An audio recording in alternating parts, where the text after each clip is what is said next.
ஆந்திராவில் இருந்து திருவண்ணாமலை வந்த இளம்பெண்ணை தாயின் கண் முன்பே வன்கொடுமை செய்து தமிழக போலீசார் இருவர் கொடூர செயலில் ஈடுபட்டுள்ளதாக சாடியுள்ள எடப்பாடி பழனிசாமி வேலையே பயிரை மேய்ந்துள்ளதாகவும் பெண்களுக்கு பாதுகாப்பில்லா ஆட்சி தொடர வேண்டுமா எனவும் கடிந்துரைத்துள்ளார். ஆந்திர மாநிலத்திலிருந்து ஒரு வாழத்தார் ஏற்றிக்கொண்டு ஒரு லாரி திருவண்ணாமலைக்கு வருகின்றது. அந்த திருவண்ணாமலை நகரத்திலே உள்ளே நுழைகின்ற பொழுது அந்த லாரியிலே 2 பெண்மணி இருக்கின்றார்கள். உடனே காவலர்கள் 2 பேர் அதை தடுத்து நிறுத்தி சோதனை செய்து இந்த 2 பெண்மணிகள் யார் என்று விசாரிக்கின்ற பொழுது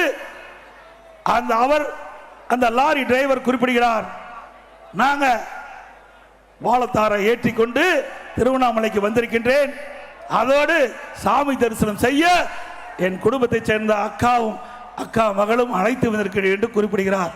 நம்ப தயாரா இல்லை என்று அந்த 2 காவலர்களும் விடாப்புடியாக அந்த 2 பெண்மணிகளையும் கீழே இறக்கி அவள் கொண்டு வந்த 2 வாகனத்திலே அழைத்து செல்கிறார்கள்.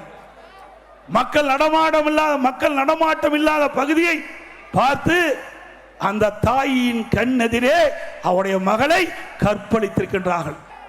மக்களை பாதுகாக்கக்கூடிய காவலரே இப்படிப்பட்ட ஒரு கொடூரமான செயலில் ஈடுபட்டிருக்கின்றார் என்று சொன்னால் இந்த அரசாங்கம் எப்படி நடந்து கொண்டிருக்கிறது என்பதை நாம் எண்ணி பார்க்க வேண்டும்.